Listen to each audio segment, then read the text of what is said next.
आज तक देख रहे हैं, बजट पेश किया जा चुका है और हमारा ये रंग बिरंगा जो बजट बाजार है वो कुछ और उसकी रौनक बढ़ चुकी है।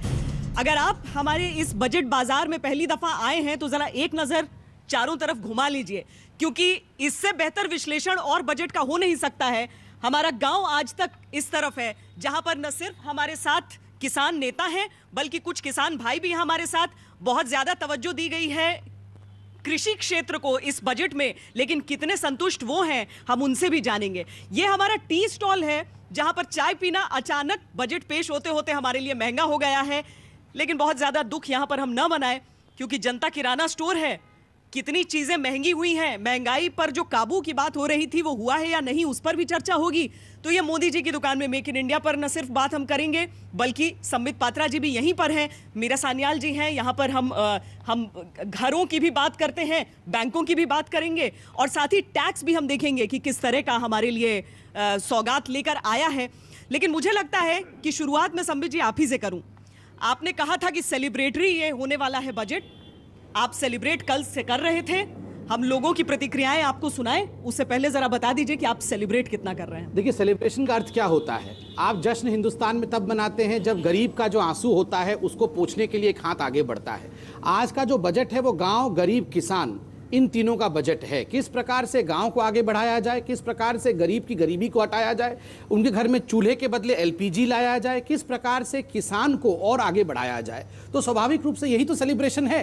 गरीब आदमी जब अमीर बन जाता है और जब वो दुआ देता है देश को, उसकी इकोनॉमी आगे बढ़ती है, इससे बड़ा सेलिब्रेशन और उत्सव कुछ नहीं हो सकता है। इत्तेफाक रख रहे हैं इस बात से? मुझे तो कुछ असंतुष्ट आवाजें सुनाई देती। जो जुमलेबाजी है सरकार की, उसके सिवा और कुछ भी नहीं है। मैं पूछ रहा हूँ एलपीजी के लिए पैसा आएगा कहाँ से? किसान की फसल बर्बाद हो गई पिछली बार भी, इस बार भी बर्बाद हो गई, उसके लिए कोई प्रावधान नहीं किया गया है। बीमा के नाम पे, फसल बीमा के नाम पे कुल 5500 करोड़ रुपए पूरे देश में। क्या मजाक कर रहे हो किसानों के साथ में? और जो सिंचाई पे और दूसरी चीज़ों पे आपने पैसा दिया है उसका क्या किसान को रिबेट मिलेगी या ठेकेदार और उसको बनाने वाले जो परियोजनाओं पर काम करने वाले लोग हैं उनकी जेब में पैसा जाएगा? एक शिकायत रह गई है। देखिए, अब की दफे जो बजट में प्रावधान है वो 36,000 करोड़ रुपए का किया गया जी। ये कह रहे हैं कि हमने 36,000 करोड़ रुपए का बजट में प्रावधान किया। हाँ। मैं आपकी जानकारी के लिए बता दूं कि पिछले साल 25,000 करोड़ रुपए एग्रीकल्चर पे दिए गए थे। उससे पहले 31,000 करोड़ रुपए, 31,000 को घटा के 25 पे ले जाया गया था। अब 25 से 36 पे ये उसे लेके आए। 3-4 हजार करोड़ रुपए का फर्क इस देश की 60% जनसंख्या के लिए ऊंट के मुंह में जीरे के समान है। इसके अलावा उसमें दूसरी कोई ऐसी बात नजर नहीं आती। जिस तरह का उम्मीद किसान लगाए बैठा था कि जो बयान सरकार की तरफ से आ रहे थे कुछ नया होने वाला है, कुछ लीक से हटके होने वाला है, ये 2-4 हजार करोड़ रुपए का कभी कम कर देना, कभी ज़्यादा कर देना, ये रूटीन वर्क है और ये वही रूटीन का बजट है जैसा हमेशा से चलता आया। ये आपको नहीं लगता है कि ग्रामीण विकास के लिए अगर फंड आवंटित किया गया है, ग्रामीण सड़कों के लिए अगर फंड आवंटित किया गया है, अगर सिंचाई के लिए एक अलग से एक बड़ा प्रावधान किया गया है तो ये पर्याप्त नहीं है? उससे गरीब जो किसान है ना जी, गांव का, ये कहते हैं ये गरीबों का बजट है, किसानों का बजट है, ये तो किसानों और गरीबों की आंखों में धूल झोंकने वाली बात है। इन्होंने एक बात कही, पीछे रौड़ा डाल रहे हैं, हमने जी बीमा फसलों का कर दिया है, ये कर दिया है। एक ग्राम पंचायत जो है उसका 33% अगर नुकसान होगा तो एक किसान को फायदा होगा। एक किसान की फसल जल गई है, उसका गन्ना जल गया, वो सारे गांव का गन्ना जला के फिर अपना मुआवजा लेगा। इनसे पूछो कोई कि कैसे वो करेंगे, किसान का बीमा कैसे बनाएंगे, उनको फायदा कैसे बचाएंगे। इसका जवाब ये मोदी जी की दुकान वाले दें। इन्होंने चुनाव में बहुत बड़ा वादा किया था पूरे देश के किसानों से। हाँ। और इस पार्टी के हर वरिष्ठ नेता ने कहा था कि हम सत्ता में अगर आए, हम बहुमत दुआ पूरा, हम किसानों को उनकी फसल में 50% मुनाफा जोड़ के भाव देंगे। ये इनका हमसे सबसे बड़ा वादा था देश के अंदर। और इन्होंने सत्ता में आने के तुरंत बाद सुप्रीम कोर्ट ने एफिडेविट लगा दिया कि हम ऐसा नहीं कर सकते। और बल्कि ये कर दिया कि पहले प्रधानमंत्री है मोदी जी, जिन्होंने बहुत दिनों के बाद ये किया कि जो बोनस किसान को मिलता था एमएसपी के अलावा, किसानों का बोनस समाप्त किया इन्होंने। और ये कहा कि कोई स्टेट गवर्नमेंट किसान को बोनस नहीं देगी अब।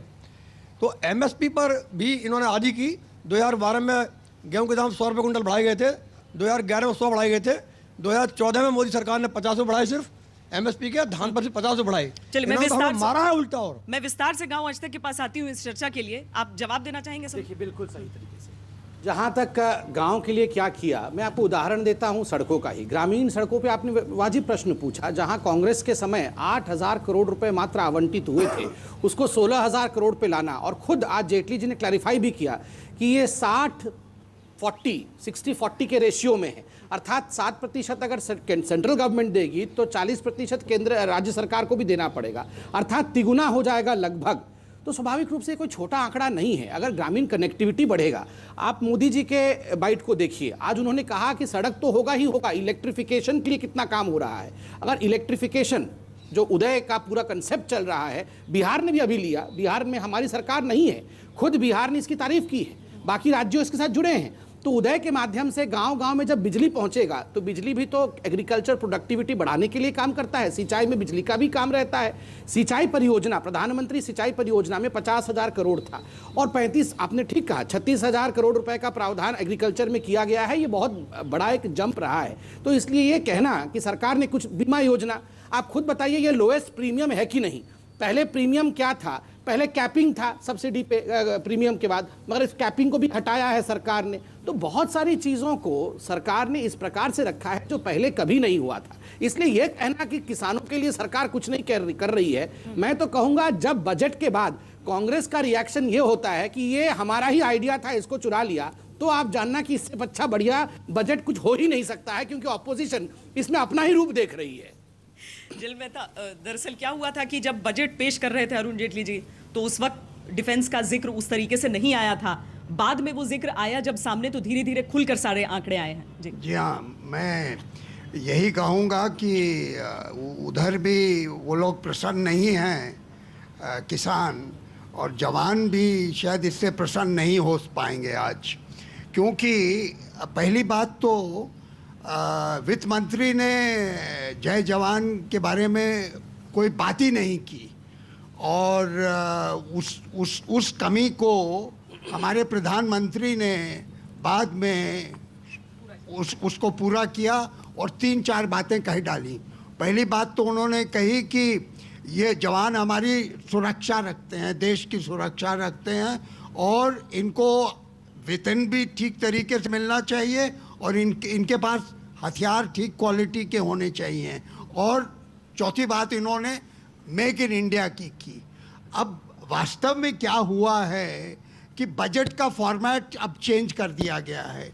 अब बजट की फॉर्मेट चेंज करने से उसमें से कई आइटम निकाल ली गई हैं और कई आइटम डाल ली गई हैं। मिसाल के तौर पर पेंशन को, जो पहले नहीं होता था रेवेन्यू में, पेंशन को रेवेन्यू में लगा दिया गया है। अगर आप देखें, 2 हिस्से जो रक्षा विभाग के होते हैं, एक सैलरी रेवेन्यू साइड जो वेतन का है, सैलरी साइड, उसमें बड़ी उपलब्धि हुई है, क्योंकि उसमें OROP और 7th पे कमीशन को शामिल किया गया। अगर आप मॉडर्नाइजेशन देखें, जहाँ पर हथियारों की उपलब्धि होती है, तो मैं आपको सिर्फ 2 आंकड़े देना चाहता हूँ कि 2015-16 में 85,894 आपका बजट था कैपिटल अकाउंट में, मॉडर्नाइजेशन में। वो अभी 78,586 कर दिया गया, यानी कि मॉडर्नाइजेशन बजट को 7,308 करोड़ से घटा दिया गया है।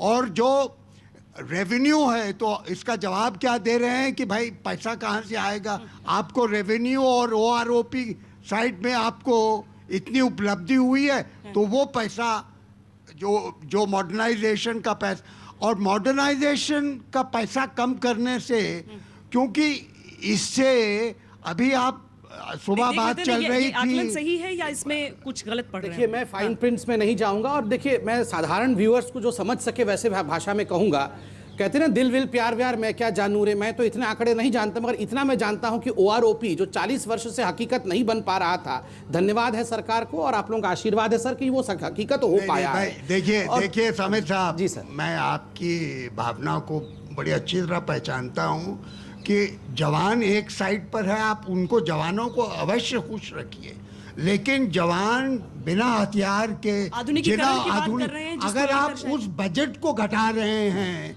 अगर आप उस बजट को घटा रहे हैं, मैं तो बस सर एक कैसे उपलब्धि ब्रेक का होगी? वक्त हो चला है। ब्रेक के बाद जब लौटेंगे तो इस पर हम और भी टिप्पणियां लेंगे, साथ ही ये भी देखेंगे कि कौन सी चीजें महंगी हुई हैं और क्या कुछ खुश होने की वजह हैं इस बजट में, उन सब पर हमारी चर्चा रहेगी। अभी तक बहुत गम का आलम सा यहाँ पर चर्चा में दिख रहा है। इस ब्रेक के बाद चर्चा जारी है।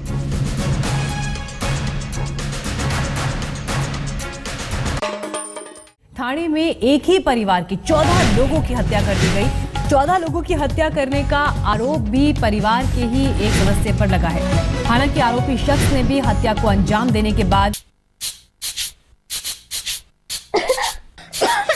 पैसे वाले बाबू मेरा बजट बना दो, पैसे वाले बाबू मेरा बजट बना दो, बजट बना दो, बजट बना दो। पैसे